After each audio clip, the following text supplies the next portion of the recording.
Aotira tēnā tātou katoa, I runga I tēnei kaupapa a tāhua a mui a tātou I te rānei. When we had the pōhiri this morning, I spoke about unity. And you may remember that the words I used was taken from the tui, and the tui bird calling us to unite. There are two reasons for using that particular quotation. One was to remind us that we're grounded, that no matter where we are in the world, we are inseparable from the earth beneath us and from the sky above us. So as we go into the future, we need to see ourselves as part of a wider environment, and that's really what the tui was reminding us of, that we're part of nature. But the second point was to say that we will make progress much quicker if we can unite in different ways. And what we have in this today and tomorrow are groups of people from different persuasions, different age groups, different bases of knowledge, different disciplines, different sectors, coming together to see if there is common ground, and if there is common ground, how we can convert the common ground into a path into the future. So I thought it was quite appropriate to listen to the tui. Next time you hear a tui, remember that we're grounded, number one, and two, there is some point in coming together and crossing boundaries that we don't often get the chance to cross. Just a reminder that we're talking primarily today about New Zealand, and just a reminder about 2 points here, how small we are. And the other point, which is sometimes forgotten, we're actually in the Southern Hemisphere. That hasn't always been obvious in New Zealand's history. But we're in the Southern Hemisphere. Our neighbours are in the Pacific and in Asia.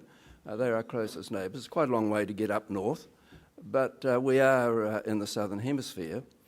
And our country has seen 3 or 4 prominent navigators who arrived here, Kupe in 800 AD, roundabout. The records aren't absolutely clear. Abel Tasman came here in 1642, called the country New Zealand because it reminded him of his homeland, Zealand. And then, of course, James Cook came in 1769 and brought with him British traditions. Interestingly enough, when Kupe came here, he thought, from his point of view, he was going upwards, not downwards. So that if he had been living in Wellington, he would have been going down to Auckland and up to Christchurch. And that's still how Māori see New Zealand. They don't see it as being at the bottom of the world, but at the top of the world, and with a different perspective from that. Tasman, as I said, thought this reminded him very much of Zealand. When the Dutch Queen came out here in 1992, a group of people wanted to make a gift to her. And the gift they wanted to give her was to return the name Zealand to her. That it had served us well for many years, but that we had moved beyond, and Zealand had changed so much over in Holland anyway, that now was the time to think about another name. But unfortunately she left before the gift was wrapped, so that didn't carry on. Can't look into the future without thinking a little bit about the past and where we've come from. And a starting point for modern New Zealand, of course, was the signing of the Treaty of Waitangi in 1840. The Treaty of Waitangi was a prescription for the future. It was how peoples from 2 countries, 2 nations, might work together to develop a modern state. That's essentially what the treaty was about.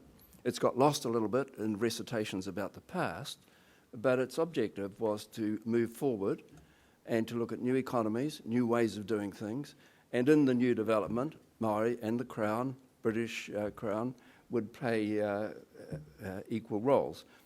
The treaty also recognised there were two traditions in New Zealand. One was the Westminster tradition that came with Captain Hobson and the settlers, Christianity, which came with the missionaries. By the way, not all of the settlers who came to New Zealand were strong adherents to Christianity, but it was a dominant value system at the time.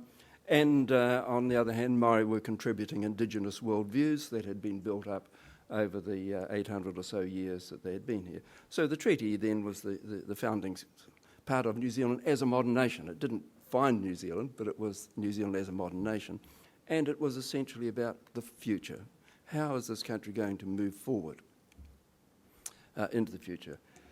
Got lost a little bit. The 19th century, around about 1858 and onwards. Skirmishes, people fighting for land. There was the Waitangi, Treaty of Waitangi hadn't been sufficiently detailed. I'm sure if lawyers had drawn it up, there would have been a clause for everything. But it was a broad statement of the intended objectives, not in great detail, and misinterpretations arose about who could take land, which land should be taken, how much should be paid for, and there were wars. And not surprisingly, those wars lasted for 2 or 3 decades, essentially fighting for space, but also fighting for tradition and fighting for values. Maori setting up a king to represent their united views, and not so much to have a king, but to have an ability to come together as many tribes, coming together as one, and that was seen by the Crown as being in fierce opposition to the Crown, and so that wars erupted. Got over that, and then moved into the 20th century, and in the 20th century a large number of protests really about space that had been lost, and there were many of those. Some of them, well, some of you look pretty young, you won't remember them, but Bastion Point, for example, the Pākai Tore in Whanganui, there were a number of protests. By and large they were peaceful protests, they were quite noisy, but by and large peaceful protests, no loss of life, but they were about what can we do about space that has been lost. A bit of ground changed a bit in 1975 when the Waitangi Tribunal was established by an Act of Parliament, and that was really an opportunity to try and put behind us the grievances that had arisen from 1840 through till 1975. A huge progress has been made that led on to a number of settlements. The major claims have all been settled. There are a number of outstanding ones, but they're relatively small. The big ones, fisheries, the language claim, the Central North Island forest claim have been settled, and some of them have been settled with a long-term perspective. If you read the North Island forest claim, the CNI claim, there is a 100-year time frame built into that settlement, so that it's clearly a settlement which has an eye to the future. So that the settlements have been about past grievances, but they also have in mind a future ahead. Typically, there's been this process of reconciliation. We haven't taken the approach that they took in South Africa, having courts of reconciliation, but the settlement is a sort of reconciliation. It always starts with an apology. The Crown apologises for anything that it may have done which breached the principles of the treaty. The first apology was given to the Tainui tribe, and it was done by Queen Elizabeth, who happened to be visiting New Zealand at the time, looked at her speech notes, and there was an apology to the Tainui tribe. She did it very well. She used words to the effect that it's really hard to get good staff, and but sorry about that. But so the apology is one thing. The compensation, of course, is another point, and the compensation may be with the return of land, but actually the Crown doesn't own very much land, so that's kind of not a big option. Then there's the possibility of adding that with monetary compensation, cultural redress, recognising place names, recognising the importance of historic sites for Māori, and the other question of representation, particularly on local authorities, where we're looking at conservation and conservation management into the future. So that's the basis of claims, and on a scale of 1 to 10, somewhere around about 8 that I think the big claims settled, and people now looking forward rather than backwards. But the debate still goes on. One has to do with names. And you may remember a debate a year before last on whether Whanganui was Wanganui, Whanganui, or Whanganui. And it had to do with the letter H. Now, there's very few countries in the world who could devote so much time to the letter H. But New Zealand did, and great debates went on. The reason, of course, for the H was that whanga, we're now, and by the way, in Wellington, also known as Te Whanganui a Tara, the great harbour of Tara. And Whanganui has a harbour, and it was a great harbour, and that's where the name Whanganui came from. So without the H, everyone knew that it was the great something, but no one knew what Wanga meant because it doesn't kind of have a meaning. So there was a lot of pressure to put in the word H there. If we'd left it off, we probably would have had to leave the H out of Michael as well. So that debate has sort of settled, I think, a bit of unease about it, but increasingly I see the Dominion Post putting the H in Whanganui. The other debate, which has made some progress, and last week was voted, a third active of a bill about the coastline, Marine and Coastal Area, Takaitai Moana bill was passed. It'll become an act before the end of the year, on 63 in favour and 56 against.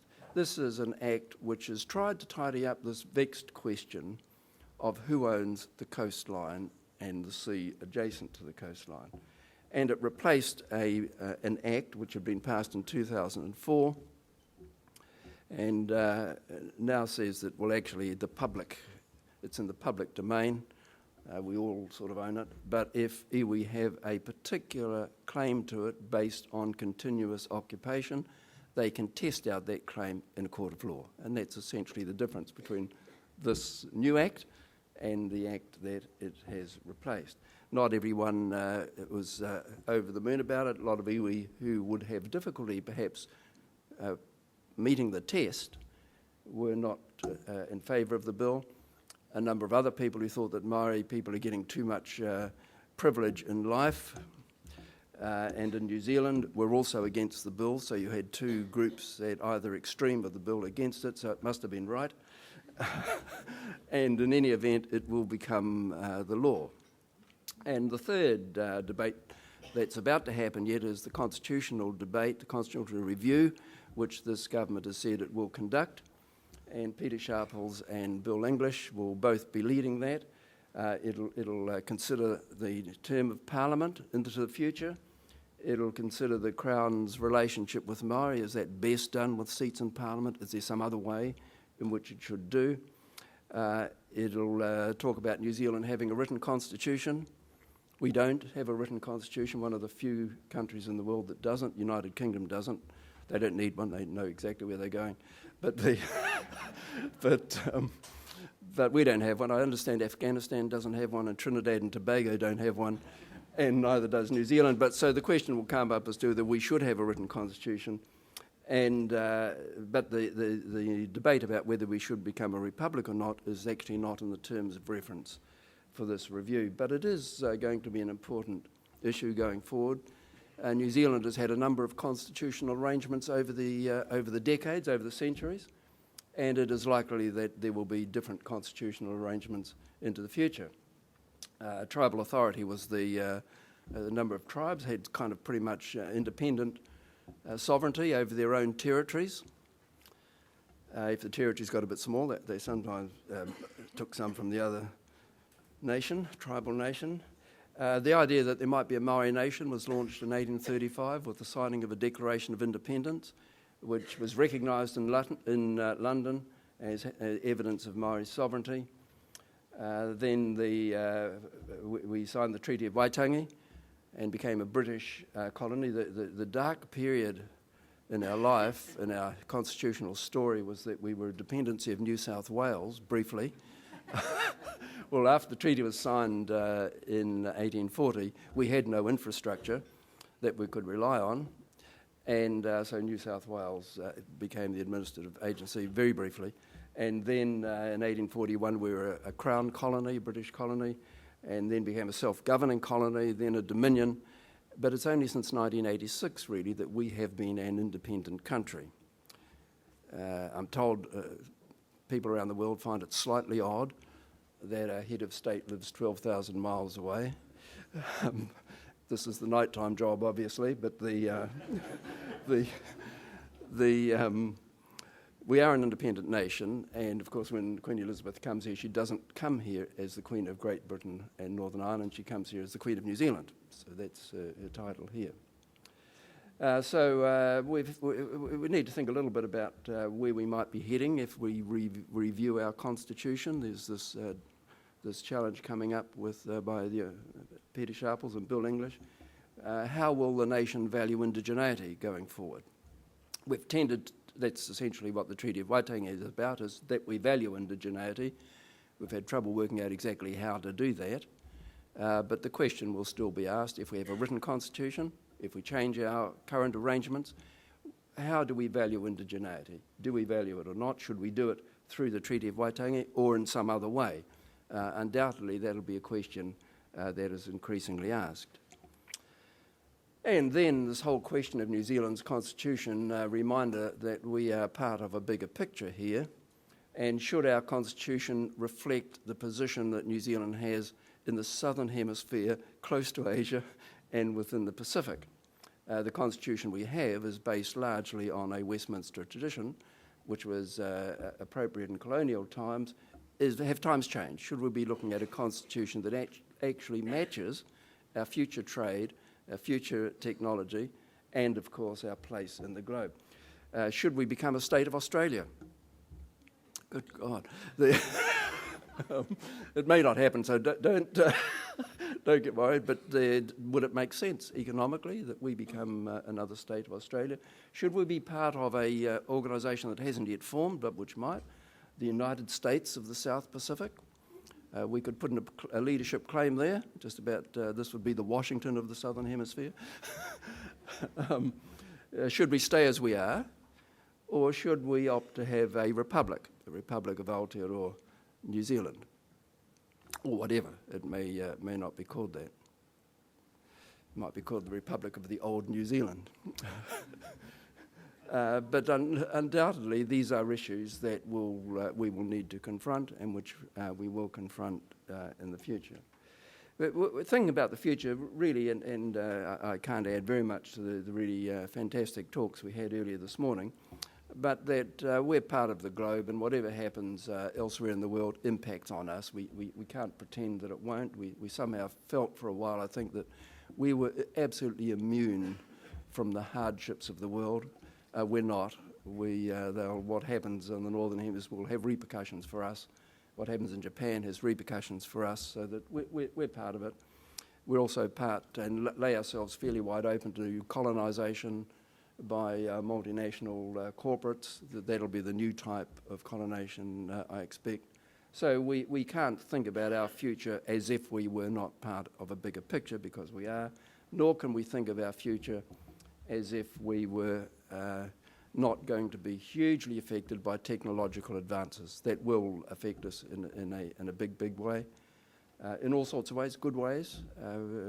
Product technology will increase, and the point Paul Callaghan was making, we might learn how to be productive, and it'll be technology. Unless we're technology savvy, we will get left behind. The other thing that'll change, of course, is our own demography, and there's already evidence of a changing demography in New Zealand, that our population is increasing, not rapidly actually, it's increasing slower than people thought it might. It is increasing. By 2020 it'll be close to 5 million, but the earlier predictions would have put it ahead of that, so we seem to have slowed down a little bit with the rate of natural increase. That may mean that we spend more time on migration in, if we can't, if you young people can't have more children, then we'll have to go somewhere else to build the population. The other change, of course, is that New Zealand's going to be much more ethnically diverse, and that means we will have different sets of loyalties, different understandings. I would think as the Asian population increases, there'll be less and less emotional and historic connection to monarchies in the Northern Hemisphere, and that will have an influence not only on our trading opportunities, but on how New Zealand is placed going forward. And that we're ageing, and that point was made pretty clearly this morning as well. But we're not all ageing at the same rate.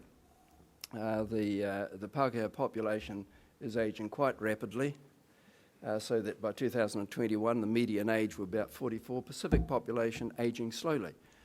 So that they will have moved from a age at present of about 21 years to 24. Maori, the median age at present is about 23.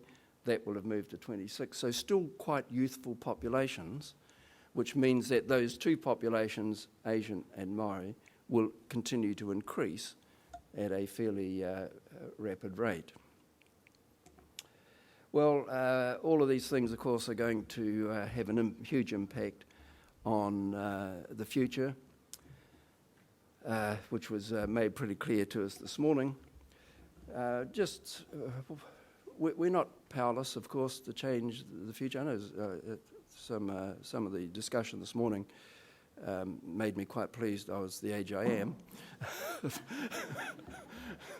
But we do have it within us, I think, to begin to shape a future rather than to accept whatever comes along. And that's one of the reasons for this. There are four things, I think, which are going to be hugely important.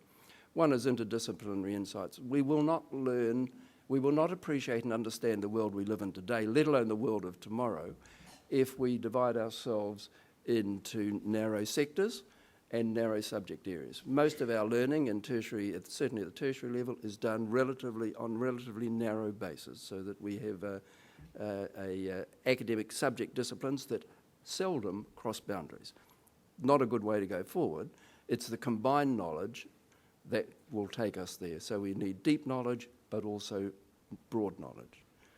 The other thing is that we've learned from Whānau Ora, a program which is about Māori family well-being, is that it is difficult but really important that sectors come together, that health and education, for example, have much in common. Where you have good gains in education, you have better health. Where you have better health, you have more likely to have good gains in education.